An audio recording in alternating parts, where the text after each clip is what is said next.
Try and do it with your mouth. The theme song, the old school.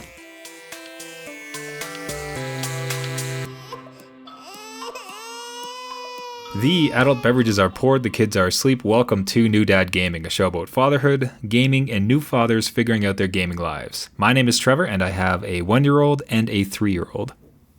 And I'm Jeff. I have a 8-year-old and a 5-year-old. Take Doom off the backlog. It is beaten.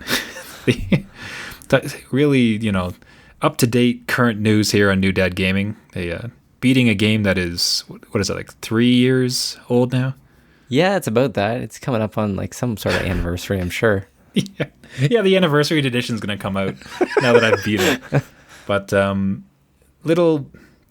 did you find it long? It overstayed its welcome for me, which I think is just probably because of my backlog. I have other things to do. It just felt like it could have been 3 less levels, and I would have been real happy. Yeah, well, so I never actually beat the game because I couldn't install it at the time because I didn't have an external hard drive with the 100 plus gigs it takes up or whatever. Oh my goodness. So, okay. It did not go in the system. So you are the lone wolf on this one. You'll let me know if I should complete this or not. I don't know. I just You're not selling it, Trevor. You're not selling it. I didn't get getting as far as I did. Let's say I stopped at like the last 3 and not finish the last 3 levels. Yeah. I don't know that the experience really exploded for me in any way in the last 3 that really, I don't want to say warranted the time. That's like the wrong way to say it because I know plenty of people who beat it and enjoyed it. But just for me, it was like, I did this, there's this one boss and I'm like, all right, this is it. This is the guy. I'm going to do this and I'm going to finish. Except I didn't. I got transported somewhere. There's a bunch more exposition. And then I got dropped in this massive level. I'm like, there's more? Like, I got to keep going. You were going to say, like, that's not even my final form. And he transforms into something else. And now you're on Mars again. And I don't know. That would have been fine. But like I said, that just comes from a very jaded dad perspective, especially when it's such a backlog. So, right. But so happy to beat it. But then the reason I brought that up, more than just the ongoing saga of my backlog, is I don't know how the universe decided to deliver it to me now, but I just saw the next version of Doom. So Doom Eternal, I believe it's called. Right, yep. And it looks so amazing. Like I had a smile on my face the entire time watching that demo. Like the actual playable sections that they had at QuakeCon or something. Yeah, yeah. Well, especially the fast-paced twitchiness of it too, where they're like, "And now we're gonna dial it up." It's like double the speed.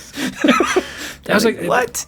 It's like what it felt like is just they got so comfortable in the world. They got comfortable with their moveset, where it's like, "Yeah, like we know what this guy does now," and they, being masters of it, they just took it to another level. Like it's so wild, and I think So firstly, I'm not gonna buy it. Well, that was quick. Someday in future, if I for some reason don't have anything else, maybe, because it looks amazing. Yeah. If you love Doom, get it. It's Doom times 2. It looks so cool. But that's what really struck me. As I said, as I watched this playthrough, just a huge smile on my face. It was so joyous, and joyous in the sense that if you remember when you were a kid and you played Doom, the original one, or Duke Nukem, or any of those games, and like the fun of it, the arcadey action part of it, that visceral happiness that you got playing it, that's what that trailer felt like to me. Did you have any similar experience? Am I way off? No, I think you're right on the money. Especially when I think Doom was the original game way back when it was more of a proof of technology and proof of first-person shooter, right? And now Bethesda kind of went through that same kind of feel where they're like, we're touching a major franchise and we're going to release a game that, has all these different elements to it. So they were good about it. They made a complete game like you've experienced. But now with Doom Eternal, it looks like, we know what we're doing. We know how to tap into that old childhood nostalgia of those other games, and we'll just go wild. And if you've ever seen the footage, it is a wild game. Like the whole environments are torn apart, things are moving everywhere, everything's trying to kill you at once. It's and they just faster. introduce it's way faster, new tools to like go around. I think he had some sort of like zip line out of a shotgun, which is amazing. That's exactly what that franchise needs. Just pause. I want you to keep going, but just think. Let's think about that sentence for a second. A grappling hook attached to a shotgun. Oh no, I lost you. Oh, he's gone. Can I screenshot this part? Hold on. Yeah. Okay. Hold on. Okay. There you go. Okay, you're back. Okay. I think we're good. You okay? Okay. See, I'm connected to Ethernet. God damn. It's you funny. just froze and I didn't hear anything. It's yeah, that's perfect. As long as we both keep recording until it gets back up, I Yep. can easily cut it. So like, what's funny is that the internet on the coast, the Caribbean coast, is actually better somehow. I think it's because it's less people. Oh. Anyway, whatever. Okay, so Well. I'll take it from the. I'll interrupt you with that sentence. What did you say? Did you say chain, grappling chain attached to a shotgun? Zip line. A zip line attached to a shotgun, but Okay. it's a chain. Okay, I'll say zip line. Okay. So let me stop you there.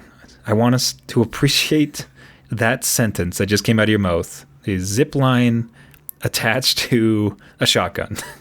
Like that's what this game's bringing to the table. Well, that's what it is. Yeah.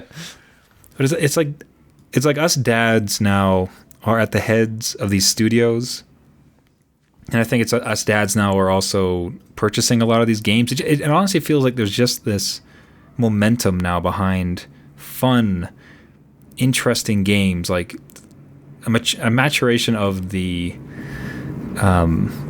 gaming space where they're not trying too hard. Like they're comfortable in their space. They know their audience. They know that we exist and we're ready to purchase games. And you're seeing like Horizon Zero Dawn, Dad of War, also known as God of War, Doom. Yeah. Like, does it not just feel like that? Those are all built from people who grew up playing original Tomb Raider, Doom, Duke Nukem, and now they get to build games with studios. Yeah, I think it's getting back to capturing that fun, right? Like they're meant to be played for fun, and there could be a great story that goes along with it, but anything that goes too much into the game mechanics and it's a chore to play and the length of it is something that you have to plan for. Like let's bring it back to what the games used to be, and a lot of these people are all grown up and they're in their own studios developing their own games and directing their own games, and now that's what we're seeing. So that's the cool part. So again, like you mentioned, like the Dad of War, God of War thing, that was by someone that has grown up with games and remembers what they used to be, and let's introduce this new thing and get people back to playing what games used to be about. So I'm all for it. I mean, this is something that this is kind of like the fine tuning of what's been going on for a number of years. So it's good. What's interesting, I mean, especially with Dad of War, I mean, what's interesting about it is not only is it such an excellent entry into a fun, interesting game. Mechanics are just fantastic. Like everything about it is phenomenal. Fun game. But they're not shying away from a good, mature story. And it's not mature as in like, haha, we're going to kill 1,000 people. We're mature. It's a thoughtful story. Like it's thought provoking. There's character development. And it's, if you think about the old God of War games, which were fantastic, but it's kind of like those are the teenagers. You know, that's when dads were teenagers coming up, and now that we're all mature adults here with babies and we're still trying to play games. Yeah, it seems like it's come along with us. Yeah, like again, that old series used to be, it would touch on mythology, and you just have a mythology-based boss, and you just hack and slash away. Now in the newest one, they have a narrator. Like there's a head on the side of your belt that narrates the whole mythology around the universe, and it's kind of, again, it's thought-provoking. It's something you can get into, something you can understand and follow. It's cool. It's a neat elevation of the gaming industry. Yeah. I'll be able to speak to that once, now that I'm done Doom. Once you complete it, next. I'm one step closer, though. So I had every honest intention of playing that one next. I swear. But instead, at one point, like I was up late with kids or something or other, whatever it was. And I remember I wanted to come down. Right. So I decided to turn to what I found to be the most relaxing game I'd ever played in No Man's Sky. Of course you did. So There you go. Let me just kind of ease into some No Man's Sky for a second. Right. And now that's my game. So that's going to be the next in the queue because I got back into it and it's like, let's get to this core. Let's get it done. And I've been enjoying it so thoroughly. I'll say this though. I swear I wish so badly that creative mode. So in this game, normal mode, it's just your basic, you're going to survive a bit, you're crafting, you have fuel and you can die, blah, blah. Creative mode is you have access to you never have to resource farm anything. You can build anything, you can trade anything, you can buy anything. So the glee I had in going into creative mode was just like, oh my, I could just buy any ship I see and I don't have to I can just land wherever I want. That one in particular, just because like in normal mode, you have limited fuel for launching and landing. I hated that. That's so much. That's really grinding on me because it's just like, come on, this is space exploration, and I gotta. At the beginning, you can only do it 4 times. You get 4 jumps. I know. Yeah. I know. It's like, what do you want from me? Quit shortly after that. So creative mode is like, oh my god, I could just like up and down like that. I can actually just explore. This is amazing. Yeah. But you can't play the story. It's just like, that's not the purpose of this backlog. Is to beat the games. Yep. And that's not. All right, back to normal mode and just like off. Good luck exploring the universe and trying to complete a whole universe type game. It's so wonderful. Like I'm having such an amazing time with it. Like, and what's good too is there's a certain, if you can push past it, there is rewarding parts of it with the launching, for instance. You can actually install a technology that makes it a lot more efficient. So as opposed to like 4 launches, you get like 12 and eventually get like 20. You know what I mean? So like life, eventually you can have a fleet of frigates. You can just send them out on missions and they come back with money and resources. There you go. That's what I'm into there. That's perfect. Yeah. So eventually everything starts to come together, but it's still just that. Yeah. You're starting as a wee little worm and you're struggling so hard to get up into it. But man, I'm back on No Man's Sky. Like what it reminded me of actually was with Fallout 4 specifically, where is that your backlog? Was that mentioned? I'm not sure. It's in there. It's in there. If you remember, like in my game, I had enabled a cheat where it's just you can carry infinite. Yeah, which makes sense. Oh yeah, really. I still stand by that. I sleep like a baby at night, knowing I cheated with that one. Because I just don't have time to care about how much stuff and like, I'm going to drop this. Just infinite carry. Right. All day. I actually heard that No Man's Sky has some cheats for PC, which half made me think like, like you're just going to rebuy it to complete it on PC? That's amazing. Actually, I already own it on PC. Okay, never mind.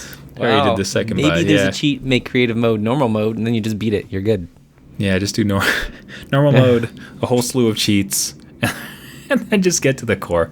Nah, I'm in the original PS4 where I originally bought it. We'll get to that core. We'll get that beat. We'll see what happens. But besides my sad backlog stories, well, yourself, what are you into these days? Hopefully something more current. I'd say a little bit more current. Not too hard because my games are like 4 years old. But we're almost It's in present day. It's in VR, so it's more modern.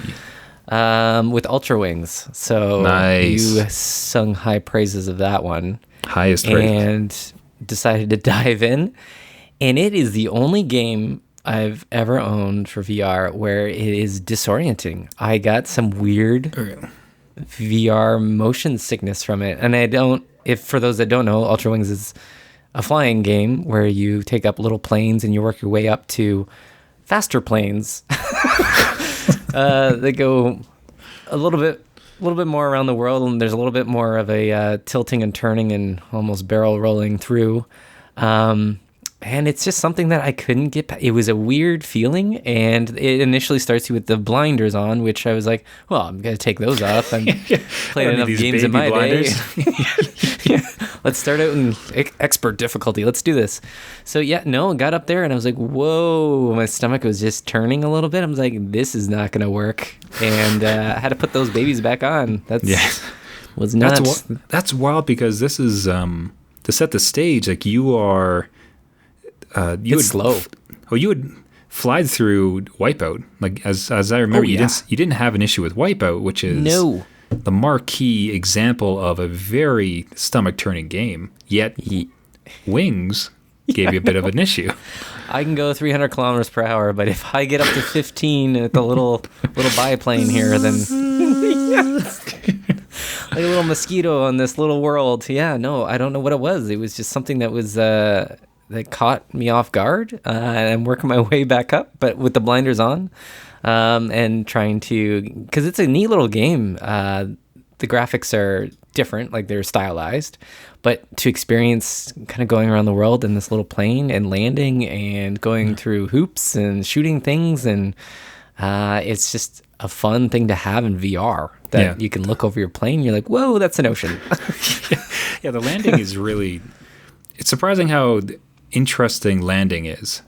When you feel like you're in the cockpit and you're flying on down towards that runway, like it is really quick. Like that, and when you bank like really harshly, you get that kind of stomach turn. Yeah, it's the banking that did it more often than the landing did. But I could totally see a flight stick in this thing, and I think it has that support to have a flight stick. If I ever had one, which I never owned one. Maybe way back in PC days, but that would be a neat thing because your whole body is kind of positioned to do that, right? So to lift off and land, that would be so much easier to do. But I like how they did the controls with the motion sticks, though, because at the very least, then you kind of get the feeling of pulling back on the rudders and everything like that. That is a really smart implementation.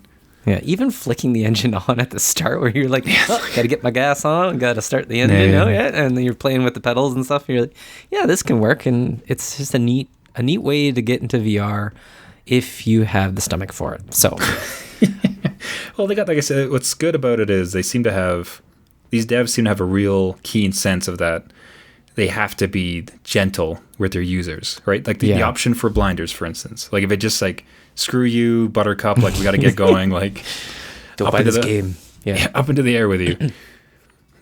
No, it was good. And then the demo for Astrobot released, and I had the kids try that on. Get out. Did your kids play the original Astrobot or Robot Rescue on the demo disc? Yes, they love that one, and I especially love the co-op of it where they could play on screen and I could be in the VR, and then we kind of switch off and I give them a few minutes in there. I didn't want them in there too long. But that was something that I was really looking forward to. This new game doesn't have that, but we still got together and experienced it. So the demo level kind of takes you through the first world and the first boss, which is nuts. I had eyes of excitement of this huge, I won't really spoil it because it's the demo, but a huge gorilla that climbs the building and you have to pull his teeth, which in VR is kind of a fun cartoony romp on this building. And they had a great time, both of them. So it was interesting to see that. And just, they got to experience this little world of the little robot rescue Astrobot kind of thing. So it was a cool experience. It was something it seems tailor-made for kids. Did they pressure you into purchasing the full game after you completed the demo? Yeah, for sure. And after you complete the demo, there's like 3 screens saying, hey, you can get more. And it lists everything. And it's like, buy. And of course, my older one can read perfectly. He's like, what's the problem? Like, why don't you just buy? We can get all this stuff. You look over, he's holding your credit card. Like, where did you already know? It's more like he already knows my password and my PIN. It's already done, Dad. Don't worry about it. Yeah. Oh, even better. No. It'd be good for, now if you want to play it, that's the leverage for your wife where it's like, darling, listen. That's right. The kids, much like they wanted the Switch. Yeah. See, now they want Astrobot. You really want this, and it brings us together as a family. So you can't say no to that, right? No, but, a dad and his kids' experience in VR makes for a perfect segue into this week's Gaming Dad Victory of the Week. Each week, we feature an exceptional gaming dad and often their kids who are doing fatherhood and gaming so well. This week's victory comes from gaming dad Heath Vance. As a father, it's important that you teach your kids the reality of life, but there's nothing saying that reality can't be a virtual one from time to time. So Jeff, why don't you walk us through the photo? So his son is emitting the same reaction my kids just did with VR, and it's just the look of awe and surprise on his face with the VR headset on. And it looks like he's having a good time. I'm not sure what game it is. I think it's the Shark Tank game. So that's something to experience in VR. And it looks like he's having a great time. And again, that's something that my kids have admitted as well. Yeah, like awe, surprise, joy. Like if there could be an advertisement for the VR headset, like this photo could absolutely be it. Like he's managed to capture such the perfect moment of just blowing the little one's mind. And he actually goes on to describe it really well, so I'll quote his words. We have a great time gaming together, and it's an absolute joy to be able to bond with your children, especially when it's something you both enjoy. I have quite the retro collection, and from time to time they like playing those as well. But never have I seen a reaction quite like I did when he tried the PSVR for the first time. So I'm totally on board with that. That is a perfect example of what I've done with my kids, where retro games they're cool with, they're awesome. You put the VR headset on, wow, this is blowing my mind. It is the absolute spectrum of gaming.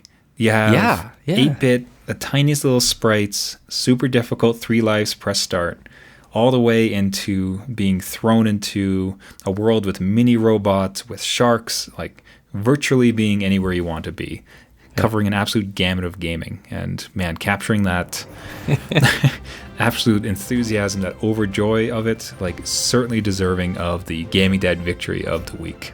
Congrats. If you have a story that you'd like feature for Gaming Dad Victory of the Week, send it along to us on our Facebook group or from our website, newdadgaming.com. And new dads, listen up as we go over this week's highlights of what happened in the world of gaming. With Halloween coming up, what better way to celebrate than with Fortnitemares? Yes, that's right. Fortnite has been teasing a Halloween-themed event within the game. As with most events that occur, details are pretty thin, but it looks like there will be at least some ghoulish skins available. In the end, it's another reason why Fortnite is trying to maintain its staying power within the community, constantly changing and evolving to keep things fresh. And did you happen to purchase Shadow of the Tomb Raider last month? Well, the game is now on sale at 50% off, and early adopters of the title are not happy at all about it. The Steam version of Tomb Raider is currently being review bombed, with what used to be a positive rating now turning to a mixed one, with negative reviews quadrupling the positive ones.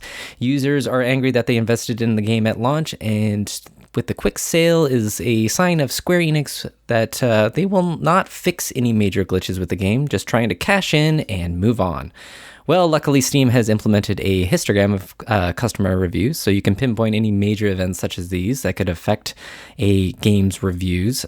This is coming after the Firewatch incident, where if you remember, the game was review bombed after the author commented on PewDiePie's racial slur in the game. People certainly have the right to feel angry with the price drop so soon after release, but I've learned from it and maybe plan for next time. And speaking of Steam, there was a scathing report from Polygon on what the developers have to deal with when they are trying to sell on the platform. Review bombing was definitely part of the frustration, where Steam will turn a blind eye to all of this in favor of the developer, regulating its own review stream and owning the consequences.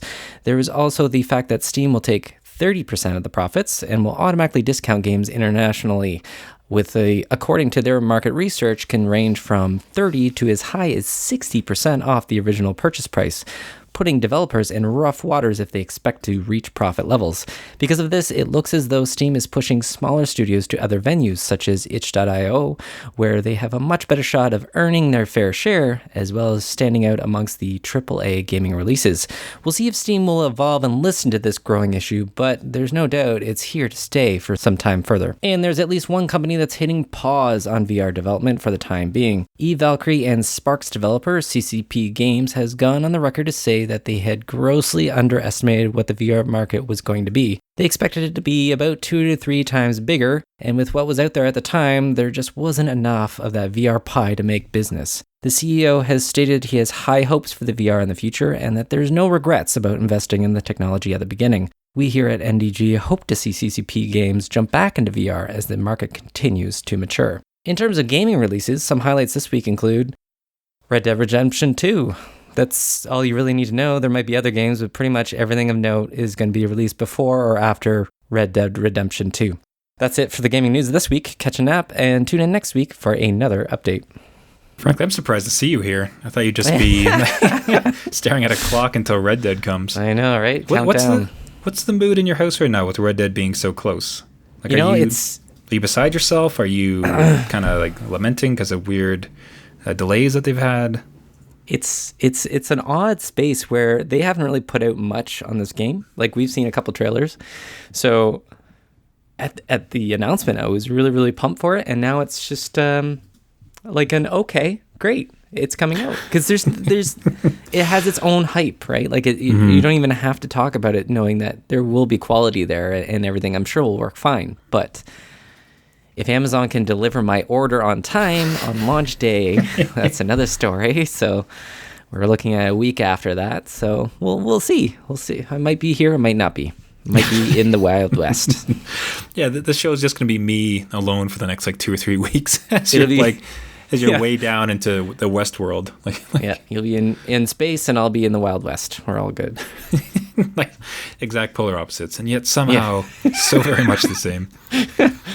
Now, if they came back, let's say 2 months after release, Red Dead came and it was a 40% off sale, how upset would you be? I would be pretty upset. I would be. There's no question about that. That would be something that was like, look, I'm giving you purchase price here to support the game. Yeah. And then you go and do that 30 I can days understand. later. I mean, especially on a dad budget, I can really appreciate being upset, especially if it's so close. So the Tomb Raider, outcries warranted in some ways. Have you ever been caught up in that? Have you ever purchased something to see it plummet? Not really. If I wanted to purchase something right at launch, like Uncharted 4, let's say, I have no doubt that it dropped a couple months after, and I wasn't too concerned about that because I did want to support them at the start. I think that they do great work, and that should reflect my sale of it. I think what happened with Tomb Raider is that they're trying to sneak in sales before Red Dead Redemption 2. I just think everything is planned around this game where it's going to be a massive thing, and they're just trying to get as many people as they can before they start thinking about their wallets. So curious to see what happens with it. I mean, I'd read a story. It's not a new story, but it just got reiterated just in that GTA 5 is the biggest media property ever in the history of humanity. So beyond movies, beyond music, beyond anything that's ever been released, it's the biggest media property ever. And now, here comes Red Dead. What is? I don't know. I don't know the appeal. Because one's very, Grand Theft Auto is very. It's modern day. It's city based, where this is specifically Wild West, which really only applies to a certain amount of people. But maybe Rockstar has that, weight behind their games, because Grand Theft Auto 5 is still in the top 10 best selling every month. And I don't know who's purchasing it. I have no idea how there's more market for it, but there is, and that's 5 years after launch. So let's see if that happens with Red Dead. They've spent a good 6-7 years on it, so maybe that'll reflect in the game, and we'll see what happens. I'm down for it. I'm ready. You're getting me more excited as this conversation goes on. Good. So. Good. If nothing else, I could be your hype man for games you've already purchased. It. Perfect. That's a real dad assist right there, where you look at each other's backlog. Yeah. And you coach them through. It's you can do it. That's a great game. Wait till you get to it. Push it. You're all right. It's like encouragement to your kids, right? You're like, no, you can do better. Just keep trying. You're good. Yeah. Have you ever left a review for a game online somewhere? I have never left a review. I've never. I don't know what if it's a thing of our age group. I'd be curious to know the numbers. If people, above 30 with kids go onto sites and because it just wasn't really something we grew up with, right? You just kind of, you bought a game. You You jumped maybe in. watched reviews on the run. Yes. Victor Lucas back in the day. He gave you good like throwback. right? He gave you like the rundown. What was the other one? There's Reviews on the Run, and he had two shows that always kind of went. I can't remember the other. Yeah, Electric Playground was the... That's that's the one. Yeah. So Electric Playground, Reviews on a Run. You took it in. Maybe you had a Nintendo Power magazine. Yep. But there was your reviews. There was no. It was one way, right? I received reviews, and a lot of times, not even then. I just kind of bought a game because a buddy liked it. Yeah. And now, so coming up, like I just never thought that like my opinion matters on this particular game. The only time I was tempted, I think, was with No Man's Sky. I didn't do it, but just I was almost tempted to defend it because I felt its criticisms were too harsh, like in its people not being fair to it, and I didn't want people who might enjoy it to not do it. Yeah. I didn't do anything because I wouldn't, like, not adding my voice to that angry mob, but...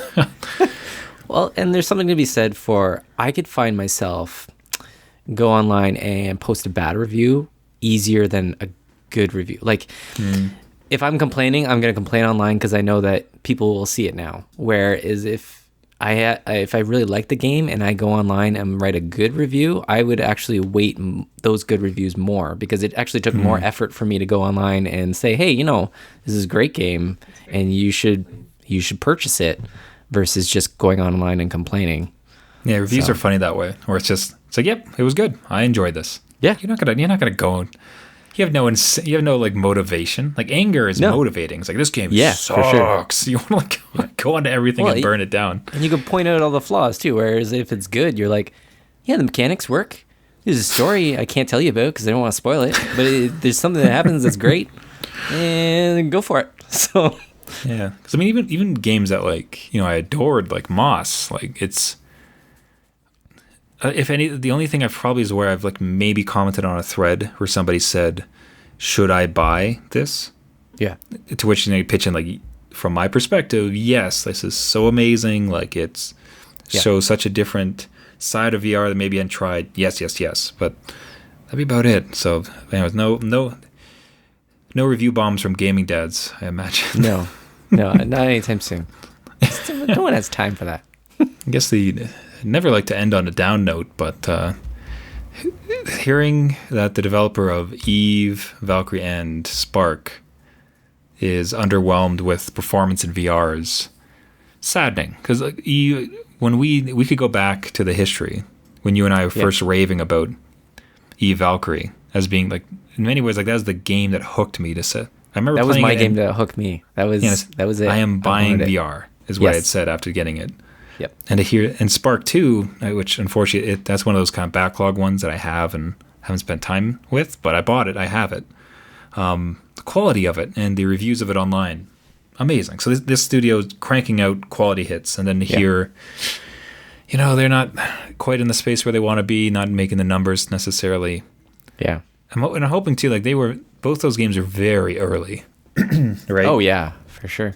And you wonder, like after this Christmas, if they'd released both those titles then, like so call this like a December game or like a February, March type of thing with all the new Christmas VR sets. It's really a problem of marketing because you show it on screen and you're like, it's another space flight sim. And the graphics don't look as good. and no, yeah, exactly. It's kind of dialed down a bit. But then, honest to God, like it was one of those VR test centers that was in the shopping mall that I got to test it at. And being in the ship and seeing everything modeled like realistically, there was no downgrade in resolution that I saw. Like it was a well modeled game, and you felt it. You felt like you were launching into space, zipping along, and these huge battle cruisers were flying over you. Man, it was a cool experience, and they can only build on that if so many people again invest in it going forward. So they just need to put people's eyes in this machine and just view it. Yeah, but so they haven't. They're positive about it. They haven't written it off in future. So hopefully we'll bring them back in the fold at some point. But I hope so. Man, that makes me want to go and jump in my spaceship. That was such a good experience. I'll meet you there with my 6-shooter in the wild. There we go. Yeah. But that's a wonderful note to end on. Everybody, thank you so much for listening. This has been New Dad Gaming.